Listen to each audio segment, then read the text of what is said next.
Ladies and gentlemen, on behalf of the Friends of the Secession, I warmly welcome you to our exhibition talk. Before starting, I wanted to give you a short introduction to our guests, Osei Bonsu and John Akomfrah. Osei Bonsu is a British Ghanaian curator, critic and art historian based in London and Paris. His activities encompass exhibition programming, publishing, and cultural strategy in the field of visual arts. He has developed projects focused on transnational histories of art, collaborating with museums, galleries, and private collections internationally. In 2017, he curated the 10th edition of Satellites, an exhibition co-commissioned by Jeux des Pommes and Musée d'Art Contemporain de Bordeaux. He has also worked on the development of a number of projects focusing on African art. He holds a master's in history of art from University College London, where he earned a distinction for his dissertation on surrealism and African sculpture. Since September of 2019, he is curator of modern and contemporary art of Africa at the Tate Modern London, and he is contributing editor at the Frieze magazine. Thank you for coming, Osei.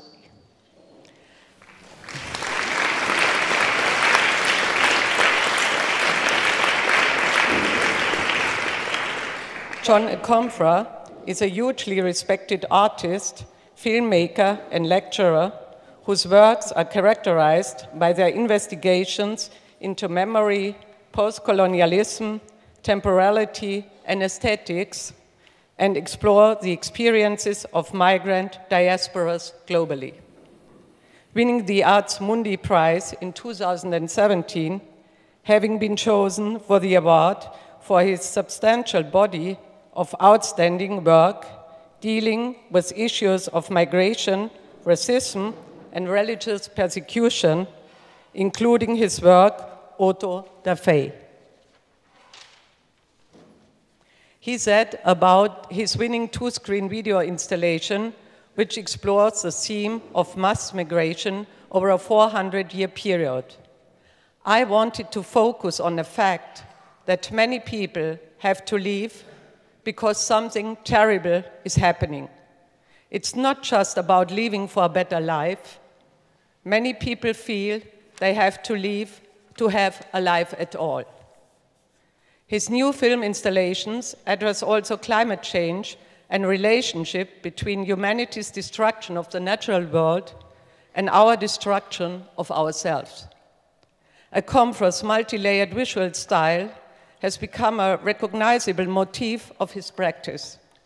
It is a charged combination of archival material, readings from classical sources, music, and newly shot footage that define his film installations with up to 6 screens. Akomfrah was a founding member of the influential Black Audio Film Collective, which started in London in 1982 alongside the artists David Lawson and Lina Gopal, who he still collaborates with today. He is living and working in London and had numerous international solo and group exhibitions, including 2 times the Venice Biennale. He has also been featured in many international film festivals, including Sundance Film Festival Utah and Toronto International Film Festival. He was appointed Commander of the Order of the British Empire for services to art and filmmaking, and appointed honorary doctorates from several British universities. Akomfrah was named Artist of the Year in the 2018 Apollo Magazine Awards. Dear John, as friends of the Secession, we are very proud to have you here in Vienna, and we wanted to thank you and your team for this outstanding exhibition. We are very pleased to follow now your discussion, and I thank you both to respond any questions afterward. Thank you so much. Thank you.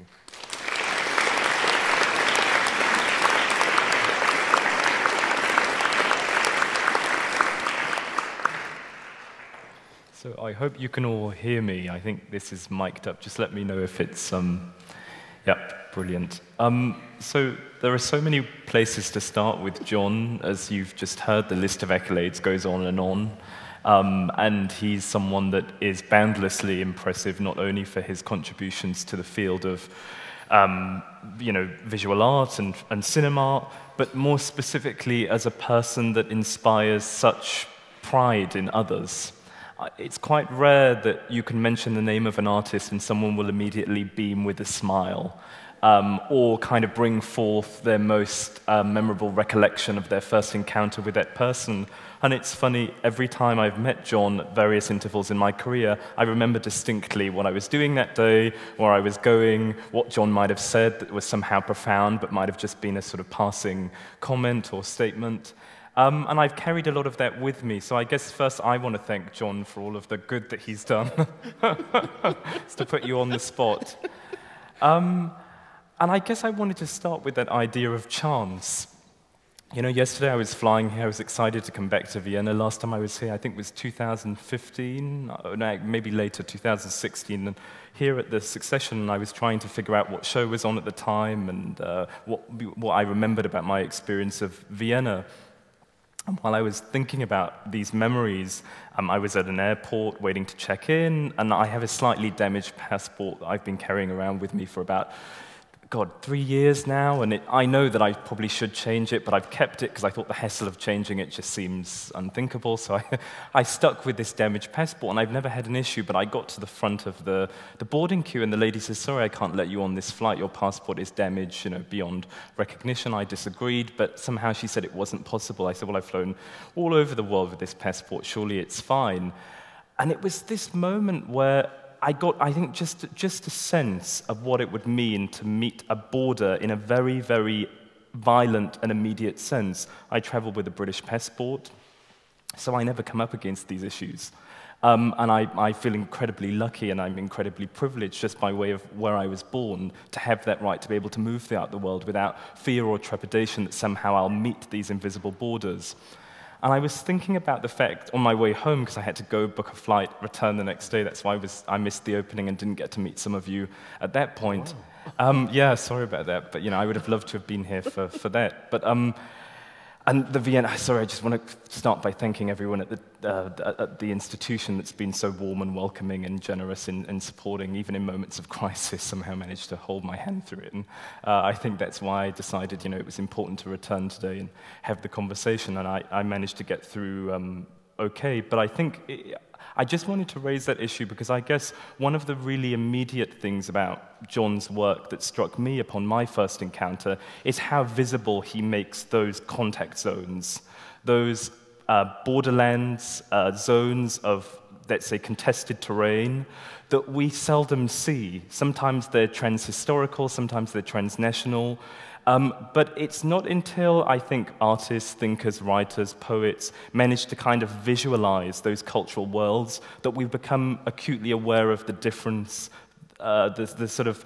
let's say, forms of cultural, social, political difference that are part of our everyday lives. So I wanted to start by asking John, what was the kind of impetus for beginning to think about the work as a kind of, or beginning to think about film more pointedly, as a sort of vehicle for social critique, which I think is very much how people see the early work of the collective as having a directly critical and activist impulse? Like you, I want to also thank the Institute for making this possible. And as you were speaking, I was seized by a force of a memory, also involving a passport. That, since you've shared yours, I think I should share mine as well. It's only fair. Because in a way, this goes to the heart, partly of the work. I think it was 91, 92, and I'd been to teach in New York for a week, and I'd been paid not huge amounts, but some monies. And I had to go to Rome because I'd been invited to a festival in Pescara in Italy. I had to go to Rome, land in Rome, get out, go to the train station, catch a train, the overnight train, to be in Pescara in the morning to meet my good friend Mohammed Shalouf, who would take me to the festival. Simple enough. Except that, of course, the one chance, unintended thing in all of this was that I had romantically carried a Ghanaian passport for 15 years by then. I was entitled to a British passport, I'm a British subject, but I thought, Ghanaian. And I was stopped in Rome. They kept me for 2 hours and just enough for me to miss the night train. So I spent every penny that I'd earned in New York flying across Italy, in a taxi across Italy, because I had to be, this was before mobiles and all this. There was no way of contacting this guy. So I spent $700, which was a lot of money in those days, driving across Italy to meet Mohammed Shalouf, and I missed him by a couple of hours because it took a while to get to Pescara from Rome in those days. And I gave up the passport pretty much that week, and also started to do more work around the stopping, why I had been stopped. So sometimes the work appears as if it's like overly theorized and not really a huge amount to do with reality, but I assure you, quite a bit of it is connected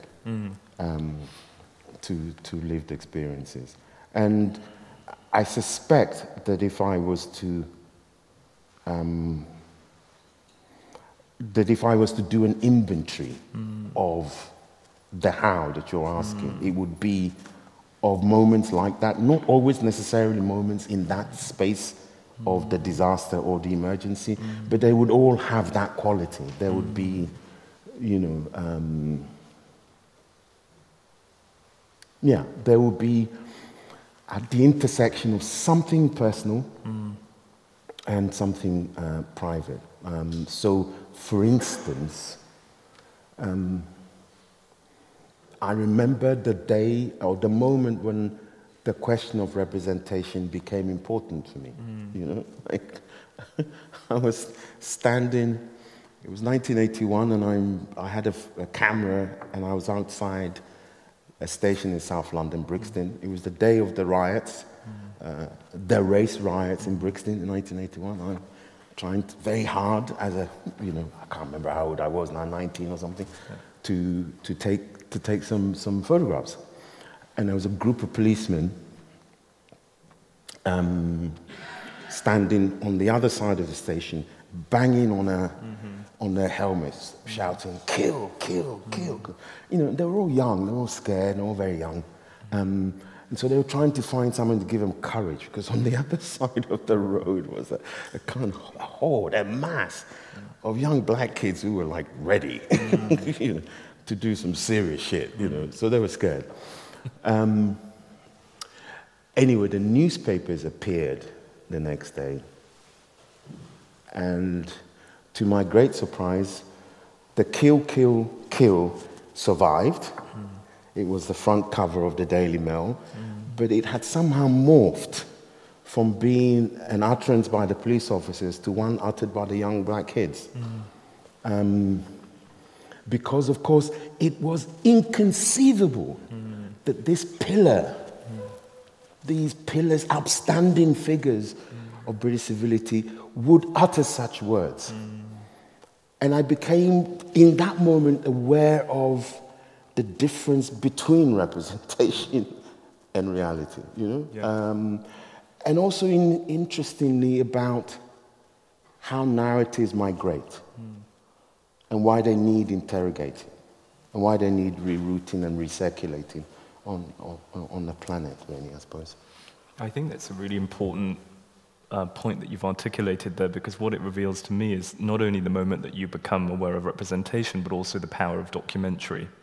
And the fact that you picking up your camera to kind of document this riot is a kind of act of reportage, but then you somehow find a language that allows you to move beyond that. So I want to ask about the early formations. It seems obvious to begin at the beginning, but I think since you've gone back there, it feels like a good way to go. That there's somehow this idea that you have this material, you've realized that there's been this kind of this metamorphosis of information that doesn't quite reflect the reality as you remember it. And then what? Well, there's a much more primal scene, I think, which is more galvanizing because it functions very much as a kind of catalyst for lots of things. And that primal scene has to do with when you confront the doppelganger. You know, my generation, that group that first came of age in the mid-70s, as you know, we're the first generation born of migrant families in Britain. And so the question of our inscription was absolutely critical, both to us and the society. Nobody knew who we were, and certainly we didn't either. And I think if you spoke to anybody, whether they're writers or artists of my generation, you know, whether they articulate it in this way, they would probably say something like it. Which is that we were haunted by the phantom. We were haunted by the doppelganger.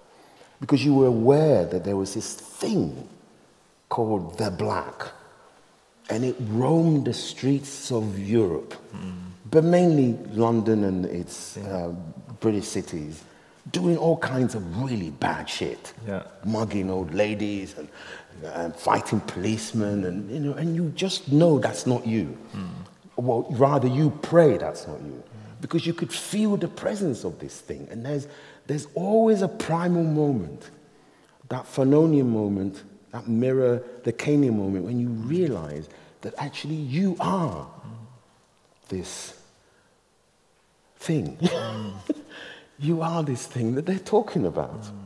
And that realization either meets with the need to then fashion counter-cartographies by which one navigates one's way through the society, or manifestos by which one can begin to construct alternative, post-phantomic, you know, alternatives. And most of us who are from that period, that Black Art movement, Isaac Julian, all of that, Sonia Boyce, all of us embrace that latter in one way or another. But I think there is a key difference there, that many of those artists, as you point out, were galvanized by a particular political formation, but I think you've held on quite tightly to a sense of not only film being important, but the way in which you articulate the specificity of that experience through a language that is deliberately about the archival and about the document. So what I'm trying to get to, perhaps, is that sense that you encounter this power to document, I guess, at the age of 19, and then you decide to make film rather than photography, or rather than become a journalist, or, you know, what is it about the medium that somehow allowed you to articulate that experience? I mean, good question, actually. I hadn't thought about it that way. Look, I mean, all sorts of things changed for that 19-year-old, because that 19-year-old was also the young kid who went to the Tate every Saturday, right, from the age of 14 onwards. You know, I mean, I would have done anything to do. If you told me, 16-year-old John Akomfrah, that I would become some race warrior, man, I would have killed you there and then. I mean, I didn't want anything to do with race. I was going to study art history and, you know, Hogarth and Constable. That was it. That was my life, you know, sorted out. So the embrace of film was also to do with this embrace of the other, quite literally. And the possibilities that that embrace threw up was one of self-expression. You know, it was just one of those possibilities. I never thought to myself as I did the foundation, but I never thought, you know, that the complexities of our lives were ones that paintings could do. In fact, I remember the first Black Art Conference. Wolverhampton in '82. I heard the conference again, and the one thing that shocked me was how much I was against, and I think I was one of probably 4 people who were against the idea of art at all. You know, I'm like, why do we need to call ourselves artists? I mean, this is like an old thing. You know? Let's find another way. The idea that painting could summarize the complexity of our experience, no. Sculpture, forget it. You know, it seemed so flickering, it seemed so bound with the temporal that we needed an indexical form, a time-keeping form almost, and cinema and the moving image seemed to offer that. I mean, I don't think that now, but that was certainly what I felt like. I mean, I think also the thing is, the studying in art history that I'd done, both at O and A level, suggested to me that there were very complicated ways in which movements, all the movements, modernism, that came into being, all premised their becoming on some notion that they propagated either of them from themselves or by others of vulgarity. Right. You know, all modern movements. Somebody said, oh my God, take that fucking thing down. This is so horrible. So the vulgar actually is the means by which the new comes through. And I couldn't think of something more vulgar in the art world than film, frankly. I couldn't think of something more inappropriately art than film. Because I wanted to run as far away as we could from it in order to then walk ourselves into it. You know? Because everybody I admired, Fauvists, Cubists, Surrealists, everybody I admired, that was the gesture. You renounce, you walk away, you build something, and then slowly the thing goes, oh, okay. It gets closer to you. You don't go close to it. That's death. You stay where you are and you wait for it to come to you. So that kind of in a way, it's a kind of self-conscious formation of what could be thought of now as a kind of black radical tradition, or indeed an avant-garde. Indeed. That you were participating in, but you were also resistant towards to a degree. I mean, the idea of the artist as a kind of cult figure, as a kind of singular figure, is that why a collective expression came about? Indeed. I mean, it was clear, you know, again, in the studies of art history that we knew, in the initiatory rituals that we could observe, that you needed some collective signature of some kind, whether a manifesto, and we promptly wrote one, or a collective practice of some form. So we immediately set ourselves up as a collective. I mean, it was serious and jovial at the same time. I mean, there was a way in which, from the beginning, people felt that to be part of the avant-garde involved strict adherence to certain rules. One of which was, you know, no contaminating personal details. Well, this was not possible for us, you know, because the personal details was exactly why we were doing this fucking thing. You know, we needed the personal details in there. So yes, you're right. The argument was with both the avant-garde as it constituted itself in the 60s and 70s that we knew, of the Carl Andre variety, you know, as well as the mainstream art movements and the art world.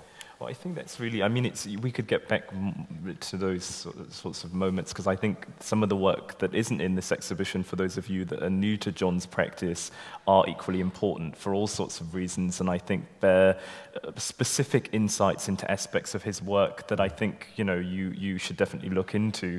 But I think for the sake of the fact of being here at the Secession and having this incredible occasion to, you know, have 3 key works by John presented at the same time, all fairly recent, we should speak to the specificity of those works. So the sound just went off, but I wanted to pull up a quote from John that I thought was really useful in terms of just thinking about the very nature of sound. Unless it leaves a deposit in an archival support, sound remains merely an event, and it disappears without a trace, without being able to be repeated, cited, or convoked. I want you to kind of build on that, because to me it's about sound as well as the archive, what it means to be constantly building up these sorts of layers of history, layers of cultural memory, archival matter, that you then somehow weave in, I guess now, you know, I would consider it to be a masterful way, in a way that's kind of unprecedented across history of film. But I think that you should probably speak to what that first engagement with the archive might have looked like. I mean,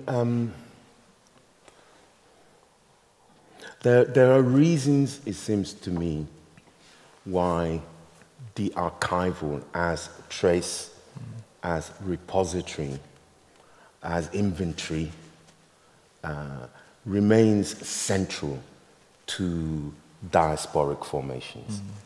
And it's important to spell it out, because otherwise the archival becomes merely formal. And the reasons why I'm interested in it are beyond the formal. The formal are clearly interesting and important, but it's not by any means the only one. I mean, I would say that all diasporic formations are marked by certain, come into being and are marked by certain absences. And those absences are worth sketching out, because they involve monuments, they involve tangible things that attest to the presence of other identities. When you are in London and you walk past Trafalgar Square, there's something very crudely, emblematically British being invoked there, that no diasporic figure in England can point to an equivalent of, right? Now, this then means that the means by which diasporic collectivities and identities name themselves in being and becoming require other resources merely than the monumental and the physical. And that's where the archival, as I said, as trace, as inventory, becomes central. So I've been interested in this question of the archival because it is a means by which we secure a presence, a diasporic presence. And it's also the means by which a certain kind of legitimacy can be ascribed to that presence. The archival is merely the means by which the diasporic holds questions of historicity, temporality, sojourn, etc., up as mirrors to a society of one kind or another. You know, so I'm interested in that, but they're not. They don't present themselves to you already formed.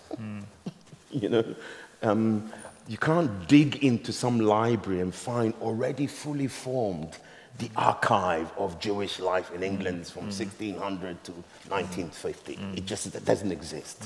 Any more than you will find one for the Asian or African ones. There are deposits, fragments,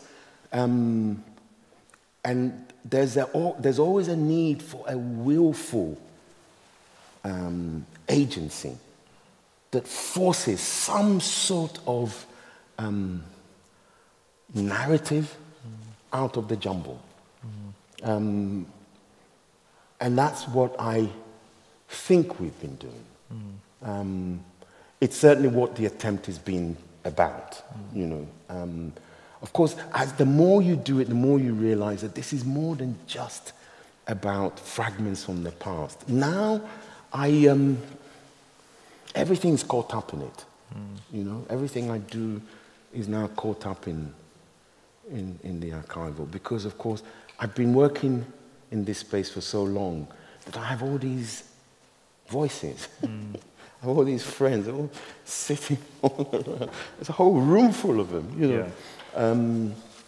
And the minute I look, try to say something, you hear them. Oh, yeah, that's just like Foucault would say.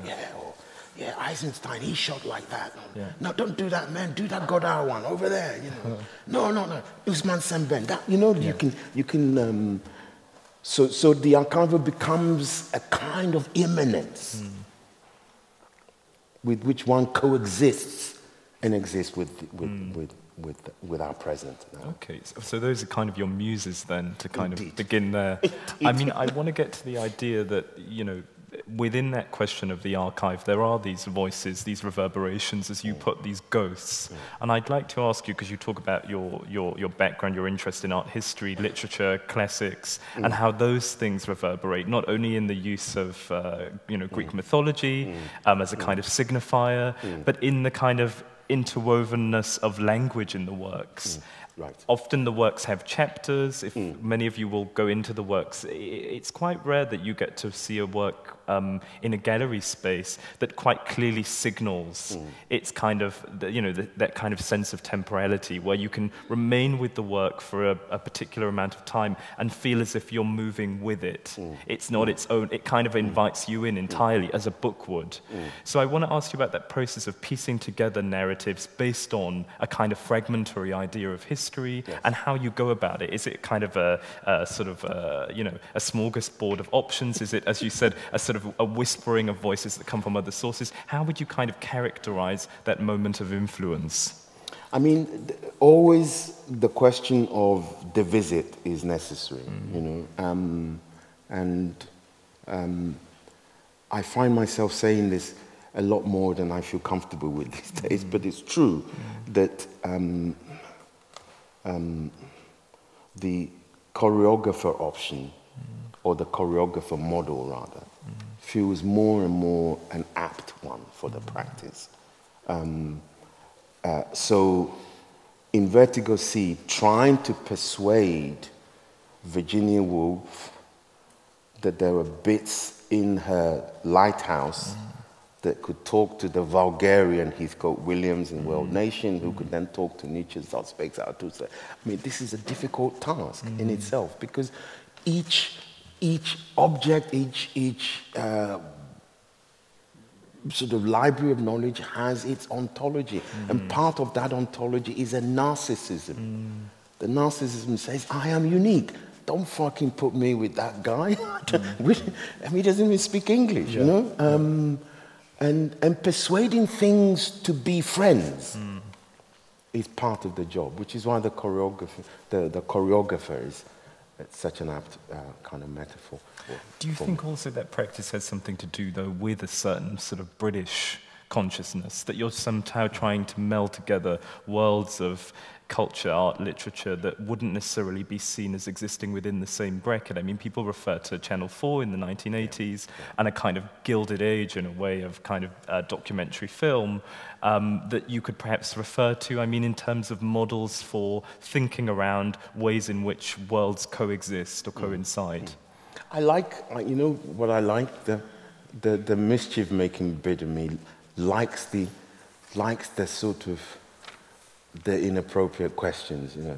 I like that, what's that black guy doing with Samuel Beckett question? Yeah. You know? How dare he? Yeah. What's he doing with John Milton? I mean, actually, I've got answers. Yeah. But I like the fact that people think this is a question at all. You know?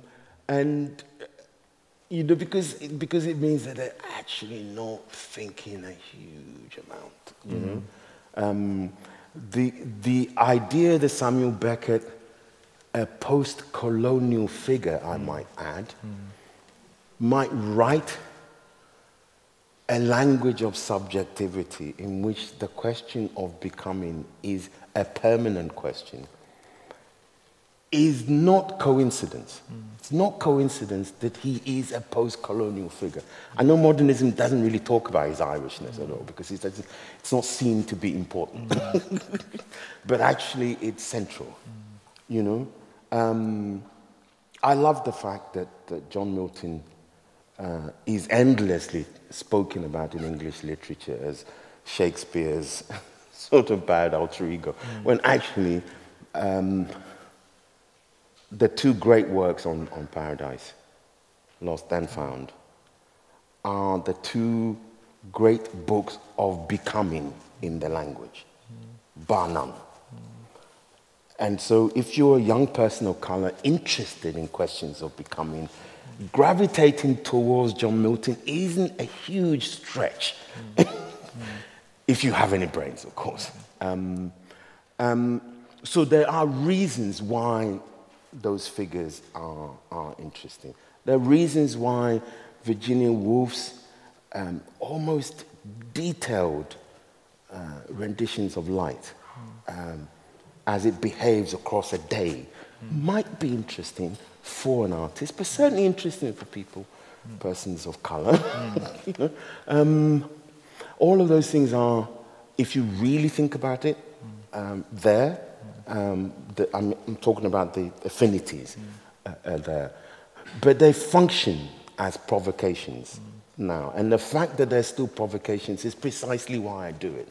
Because both black and white folk always say this to me, you know?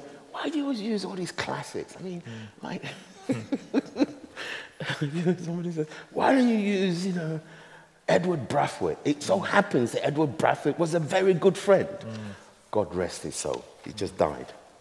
But there is something inescapably tautological, you know, about a figure of color thinking wholly and exclusively that the only figures who can say anything about them are figures of color. I mean, that's just a kind of inescapably tautological banality.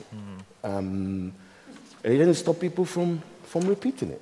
But I think it touches on a key point that I see as recurrent in your work is around this idea of contamination and an idea that within a certain, you could say, kind of colonial consciousness, the very threat of black bodies, of black life was a real fear about contamination, both in a literal, cultural, you know, metaphysical sense. I want to kind of get into the idea that I see you as almost doing the inverse, which is contaminating the histories that people already think that they know so well.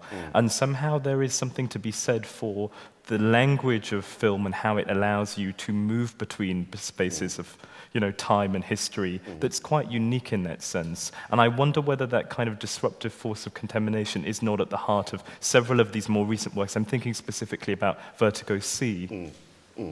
Vertigo C is yes, I mean, happy to recoup it in the name of contamination for sure.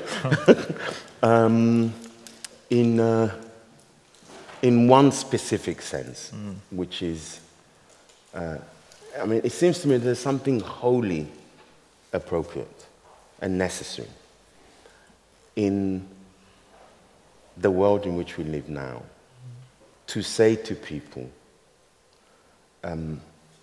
there are a set of discrete, self-contained histories, events, which are important in themselves, but they would be also equally better served in themselves if they could be forced into some relation of affinity with others. That's not to say that when you do that, you want them to lose their specificity or that they become part of some amorphous, undifferentiated mass. It still matters to me that people know there were Argentinian political prisoners who were taken out in helicopters and dumped at sea by the military junta, in the same way that it's also important for people to know that the same thing was done a decade and a bit before by the French army to Algerian freedom fighters. Algerian freedom fighters are almost definitely not Argentinian political prisoners.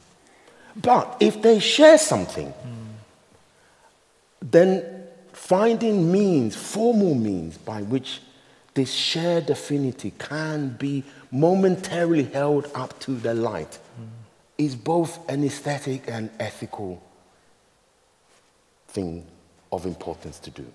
And more, I find that because I know these things, because I know that, that the ships that were finely tuned, calibrated, designed to fish for humpback whales in the Atlantic were also the very same ships that were capable of just carrying other forms of cargo. I just feel that somehow a project in which these things are brought together without them losing their specificity is important. Am I saying whales dying is the same as Africans? Of course not. That's a stupidity. But whales do drown when they're harpooned. That's how they die. And they die pretty much in the same way as a human being does when you throw them into the sea. Not the same species at all, of course not. But where there are bizarre elective affinities, then one should point them out. Yeah, you know? And that's a kind of characteristic, or indeed it's a kind of motif that runs throughout the exhibition. It's the conceptualization of why these works are together. It's to think about the sea. And I think in relation to that question and what you just said about the vertigo sea, I think that perhaps, you know, to perhaps move away from the question of contamination, but to think about the sort of the historical potentiality of bringing those two areas together. There is something to be said for, you know, the sea as a vast zone of human movement, how you in each work almost systematically somehow manage to integrate water. When that becomes important, I'm curious to know, and actually whether it was kind of a self-conscious decision, or it was something that you only realized when these works were unified in such a way, that they all are kind of getting at the same tension in terms of their articulation of this sort of potentiality of this vast zone of human movement that can kind of, that has transformed history. You know, it's, sometimes you're not even aware of these recurring motifs, and I kid you not, you know, because of the tiny, sometimes what appears to be imperceptible differences between them. So, for instance, I was sitting there earlier watching Nemesis again, and I love Indian classical music, but one particular form of Indian classical music. It's the form called the Drupad. And the Drupad is improvisation par excellence. There's a few notes, and then you just bend them as many times as you can. And there was something very moving to me about having the Dagar brothers, who were probably the best exponents of Drupad, you know, intoning as a ship leaves a harbor in Alaska, standing in for the Caribbean to sail to England. Now, that is not, it feels like the same thing, I know, but it's not the same thing at all to watching whaling ships in Newfoundland heading off to, you know, in other words, they look and feel the same, but they may as well be different planets, you know. The fact is that it is the same, you know. You call it, whether you call it the Aegean or the Atlantic or the Pacific, part of what we've done is to deny ourselves an insight into the totality of it, of the seas that surround our Earth. It is the same. But we experience different things in it differently. And I've spent as much time now at sea as I have on land. You know, there's more sea than land. There's literally more sea than land. But nobody ever says to me, how come all your things are on land?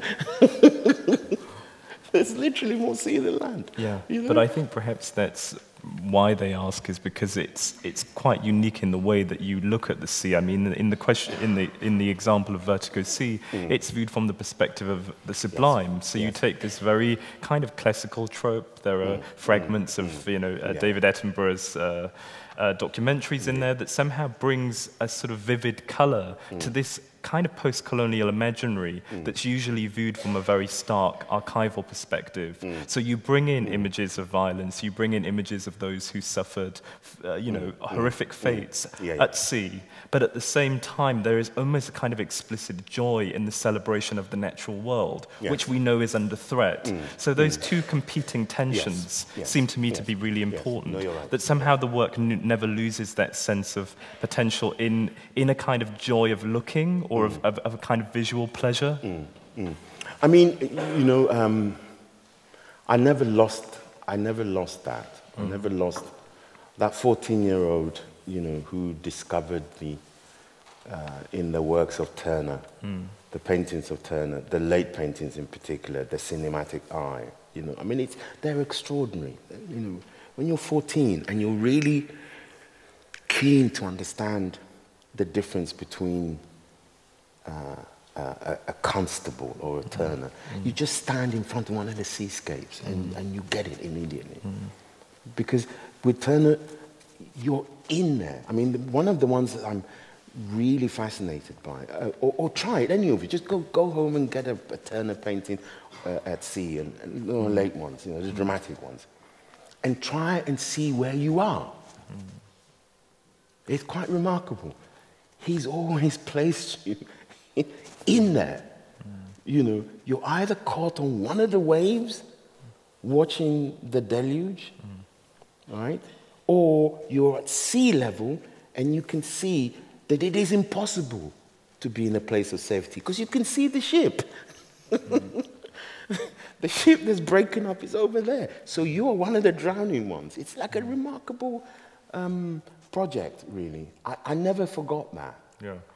I never forgot that. And yet, even though those paintings depict these spaces of precarity and danger, there is a kind of majesty to them, And I've always tried to just capture that in a way in the work. So with that point, I think, the idea of looking into a particular, let's say, art historical, in a way canonical work, like a Turner, has a kind of explicit, there's a kind of risk factor there, perhaps, that you're kind of looking into an area that seems to be, where something like Caspar David Friedrich, I mean, how do you kind of top that in terms of the idea of the sublime? And I don't mean to presume that that's perhaps your intention, but merely the idea of bringing that down off the shelf, again, that point of audacity that's interwoven into what is it that what would it mean for a kind of filmmaker such as yourself to actually engage with a history? But I think that in the case of this kind of really direct encounter that you imagine between film and the two sitters of Dürer becomes really important there. I mean, the idea that you're giving these figures a life beyond the drawing, and you could talk about that process, the encounter with the two slaves. Sure. They are the most enigmatic examples for me, those two Dürer drawings, of why we've been obsessed with the question of inscription. And I mean inscription in the general sense of how one writes one's self into narratives and worlds and planets, etc., etc. Because there's something really deeply pleasurable as well as melancholy inducing in the encounter with those two drawings.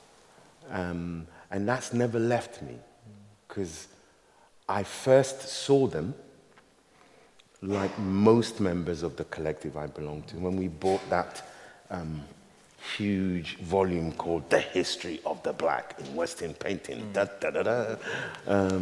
10 volumes of this in I think, when was it? 82? 85. So Dura's drawings have been with me since then. Yeah. We didn't know where they were. Yeah.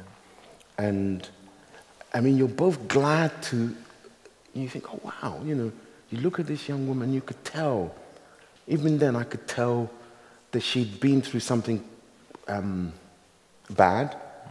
One of her eyes appears damaged in some way. She doesn't quite look straight. But you have to deduce all of this from the drawing, because there's no information.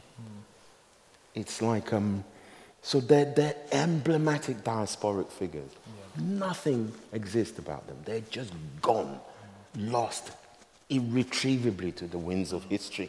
Yeah. And the encounter therefore becomes one suffused with this question of inscription. Do we do something, and what do we do to write them into the socials? And I decided with them that simply telling you what the images are and constructing a short narrative, which isn't biography, it's not story, it's not, in other words, it's not an attempt to fictionalize them into existence, might be enough. And we can all between us decide quite what the hell and where the hell they are in Peripatia. That seemed one response. I mean, you know, over the years I come up with several of these. You know, in Damascene, you're almost everybody that you see. Sometimes even the kids are now dead. Almost everyone.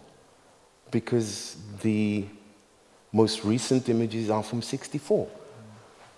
So anyone who's 34, 44 is pretty much gone. And so when I encounter, even when we began the encounter with them, we knew that the question of mortality was at stake. And we knew that the utopian gesture that they brought into the contract with the cinema to produce that image needed to be met. Because everyone who agrees to be filmed is somehow also yielding to a utopian contract in which they are saying to the camera, I give you this so that in the future you give this to someone else. You know, so they are saying to you as you're looking at them, at some point in 1964, 1959, I said yes to John Smith, the cameraman, that he could film me because I knew that you, Osei Bonsu, will be here looking at me today. That's the inescapable quest for immortality that all images embody, that they offer to us. And my duty is to honor that call of immortality and see whether to fulfill that key obligation, which is to announce its presence to others or not. And I don't always say yes. Sometimes some images you look at and you think, you know, maybe another time. Or sometimes they say no. I mean, sometimes I try to get 2 or 3 images to speak together and one of them says no. I don't like these other two. You know, we can't talk. But I think for the filmmakers in the room, that might be a really interesting moment to talk about this 3-channel, which is almost a kind of approach that that's become almost kind of trademark now. It's almost like every recent work I've seen has been a 3-channel. But what is it about the 3-channel, and what is it about the kind of triptych as an art historical device that sort of forces you to think maybe that there's an expanded potential in that form of media, or that you're perhaps The question of the expanded potential is, of course, absolutely. But then, you know, the expanded potential was always what was there from the very beginning with the triptych. That's why, you know, that's why we all use it. You know, Father, Son, Holy Ghost, all of that. You know, trinities of all kinds. But there's a sort of modern variant that I find really interesting, which is I want to find forms which become metonyms for the kinds of associations, the sorts of ethics, and the kinds of lives that one wants to valorize and celebrate. I want forms that appear on the surface to be celebrating the discordant, the fragment, and yet end up, you know, saying something together. Because if I can persuade 3 channels and fragments on 3 channels made up of bits of text and music and images, found and shot, if I can persuade their cacophony to somehow appear to be a language, a narrative, I mean, Jesus, what does that say about how we could live? You know, if you can persuade the inert to cooperate, how much more difficult would it be for the sentient? I mean, really. If dumb fucking films can talk, why can't we? You know, if they can converse, how can we not? You know, so there are reasons why the example of difference in conversation that the triptych offers, much more than a single screen for me, is an inescapably cosmopolitan or modern example. And that's why. I mean, I think, of course, you can overdo it, you know. I don't want it to be a type. I don't want people to think, oh, Mr. Triptych.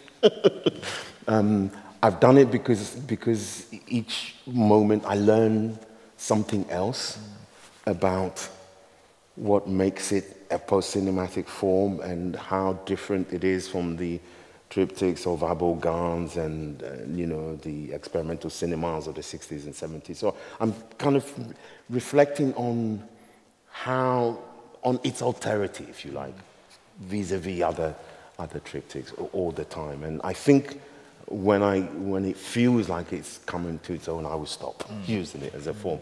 But until then, I'll continue probably for a few more.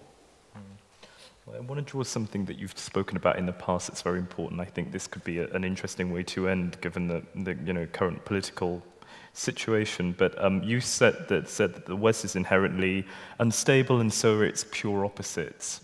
And that in a way, I think that part of what your work tries to do is somehow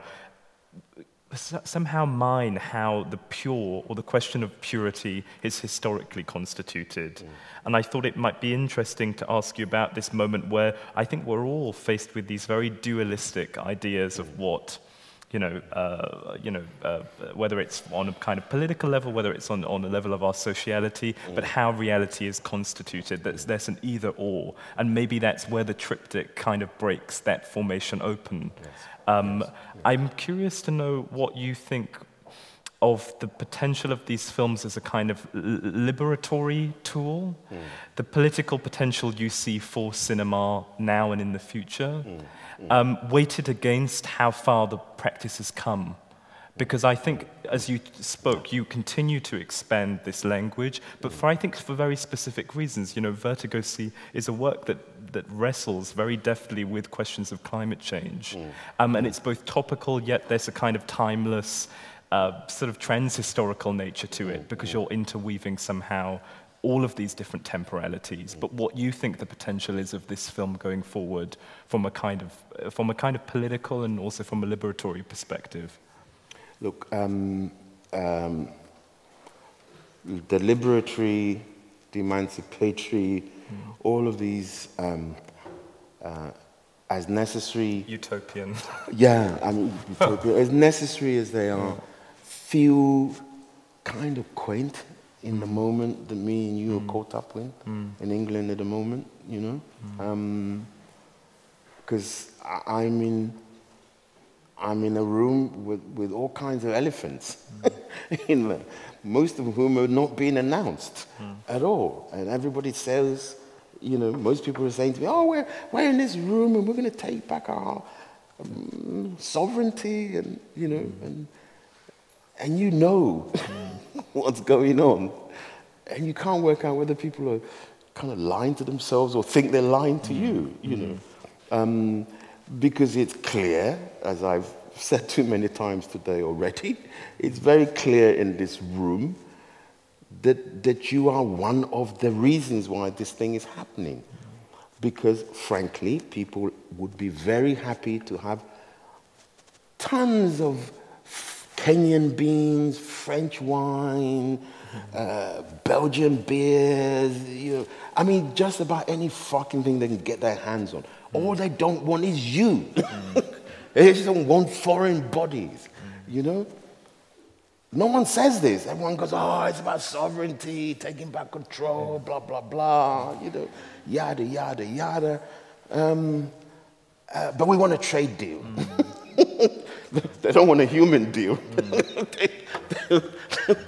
They want a trade deal. So I don't know, man. I mean, I don't know. But I think this is the challenge, I think. Your work has kind of always known this.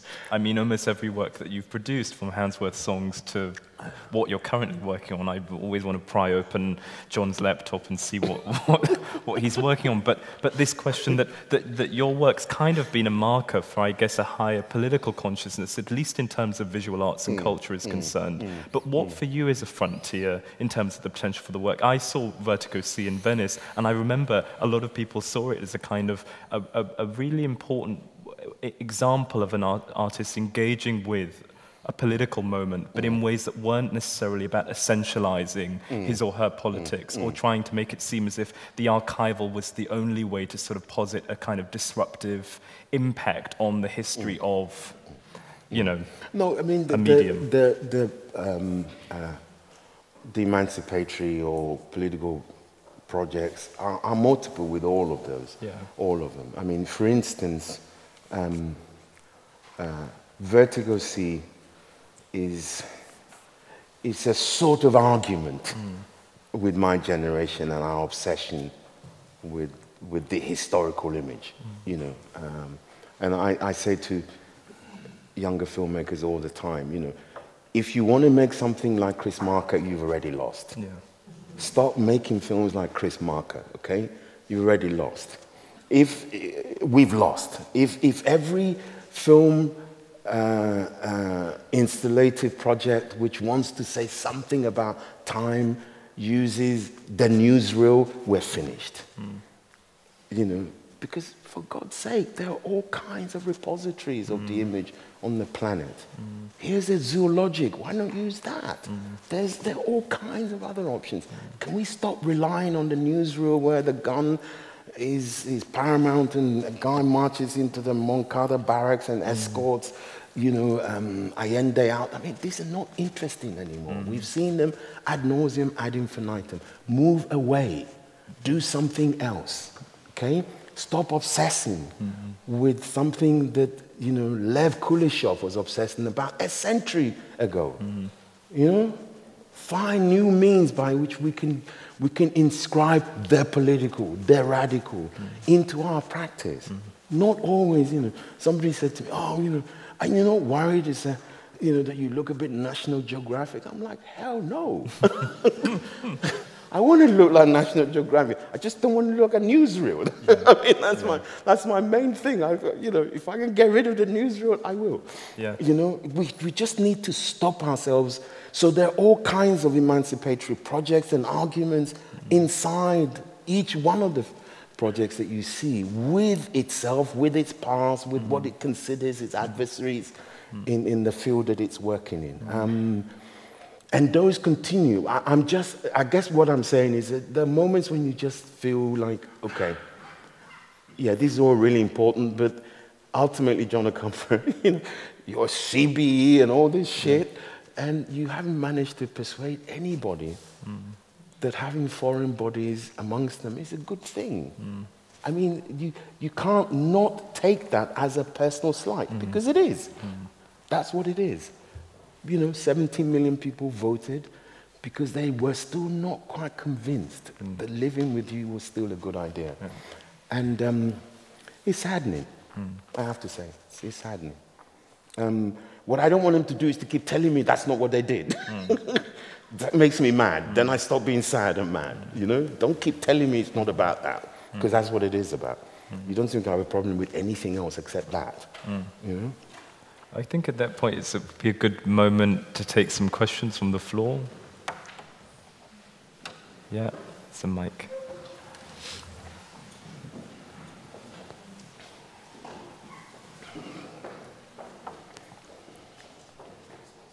Do you think your works, which I found incredibly poetic, were a kind of reaction against the appalling experience of Thatcherism and the materialism and brutality of Thatcher? Do you think there was a reaction in the same way that Tarkovsky was kind of a reaction against the brutality of Soviet Russia? Yours was a kind of a response to the brutality of Thatcher. Do you think there was an element of that?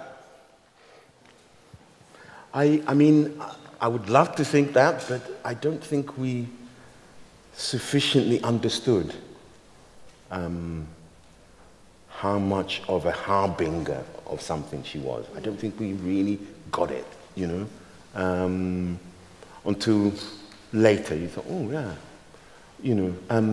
Although I have to say that even then, the thing which I find interesting all the time is the complex ways in which the racial or the homophobic or the, you know, gets embroiled and entangled with things that appear to me to have nothing at all to do with them. You know, why would a new neoliberal economic project announce itself in racist terms? It doesn't make any sense to me. You know, why she would be on television saying, you know, the British character has done so much throughout the world that if there's any fear that it might be swamped, people are going to be rather scared and a bit hostile, quote unquote. 1978. You know, she was a racist before she was a neoliberal. You think, why do those two things need to be bedfellows? I don't get it. I don't get the I mean, it's like this bedridden thing, arthritic, you know, virtually falling apart and rotting away at the seams, and it still always finds someone that wants to kiss it. You know, race, it's like a weird thing, you know. Trump. I mean, okay, is it not enough to be an idiot? Why do you also have to be a racist? It doesn't make sense to me. You know? Why do you need to have the two things together? You know? Africa is a shithole, and it's like, okay, dude, I mean, you know, be stupid, but why do you have to be racist as well? You know, like, no, I don't get it. I really don't get it. So I wish we'd understood that. If I'd understood that we were standing at the crest of something new, we would have addressed it slightly more like the Russians. I just don't think we did, you know, unfortunately. Yeah. First, thank you very much for this stream of thoughts to you both. And I was impressed because you expose very much inscription and becoming. And I found these terms really important. So, and the talk for me was surprising also because you talk so much about life It was actually about film, but it was a philosophy of life, philosophy how to live, how to survive, and so on. So I would like to ask your image, now listening to you both and to you, your image is actually an image that is coming out from this inscription and becoming as an image of conviviality. That is actually a certain idea that is possible, though it's everything shitty, as you say, and falling apart, still to make a certain possibility to make a community, to live, and the image is actually working in such a way. 100%. Couldn't agree more. In the spirit of conviviality, should I say.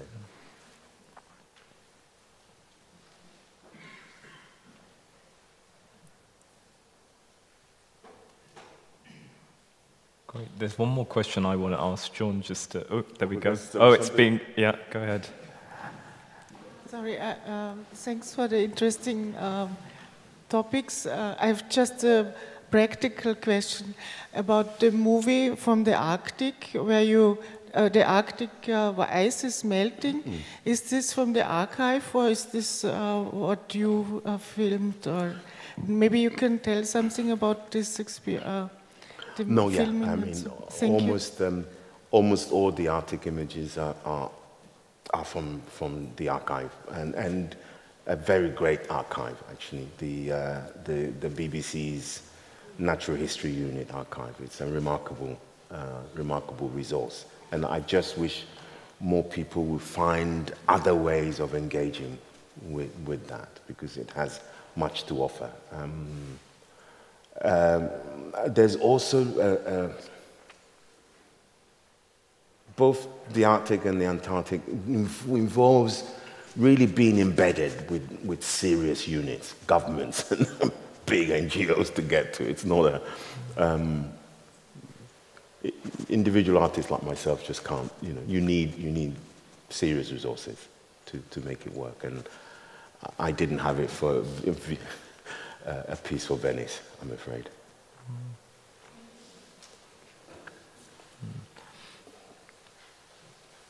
So I just want to ask you, John, around that question of archives, and you spoke very eloquently there about how you see the hangover from Brexit and, you know, our current political, let's say, catastrophe. It seems to get worse and worse as we go along, but I almost see your work as sort of transcending above that. And I think back to the early point you made about avoiding reportage. It seemed to me to be a strategy that photographers used during apartheid somehow. There was something more than merely the act of documentation. There was a kind of act of empathy that was to be had through a kind of an artist's interpretation of an image. Yes. And I want to ask you about this idea that, you know, eventually these works will be absorbed into an archive of their own. I mean, are you comfortable with the idea that these works at one point will have to kind of defend your positionality in relation to politics? Are there moments in the work that you sometimes worry that the work will essentially not only outlive you, but it will speak for its time in quite an authoritative way, in a way that you might not agree with in many years' time? Yeah, no, good question. Again, I mean, mercifully, unfortunately, I'm prepared for this. You see, I mean, somebody asked me yesterday, I think, how I stop, and I was saying that, look, you know, in a way, these are conversations with myriad objects, and you know, and at some point they do tell you, we're done. And it's usually when you feel your contributions having a kind of adverse impact on you, you think, okay, well, we're clearly done. And from that moment onwards, we are literally done. I watch them almost like immaculate conceptions. You know, I sit in front of Vertigo and I'm amazed that I had something to do with it. The break is that complete. You know, I don't have these problems. I don't have the vanity, I have to say. We say goodbye, and I'm a custodian for its upkeep. You know, I worry when I see images in it that I don't think are quite good enough because I've seen something else I could replace it. I worry when I can't hear a certain tone here and then. I think, you know, one day I can fix that, and if I have the resources, I'll do that. You know, I worry about those sorts of things. But its general agency, ontology on authority, no. It is its own being. Always was. I just persuaded a whole bunch of disparate elements to talk together, but I never believed for a moment that they were mine. Never. And I'm very proud of the collaboration. I'm very proud of what we did, but they're, you know, they're gone. I mean, you have to will them away because otherwise you can't do something else. Otherwise, I'm stuck with Vertigo C forever. And I mean, I can't think of a face worse than that nightmare. So at some point, the cut between us has to happen emotionally, and they have to feel as if they can stand on their own. Otherwise, I can't move on. And mercifully, that has happened. So occasionally, I check in on it and them to see if they're fine. But no, I don't worry about that. You know, not at all. You know, listen, they're pretty robust things. They can take care of themselves. They can take care of themselves. That's a good way to end. Thank you all for coming. Thank you.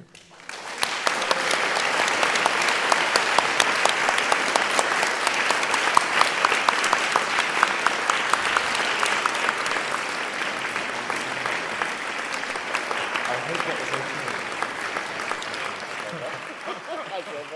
okay.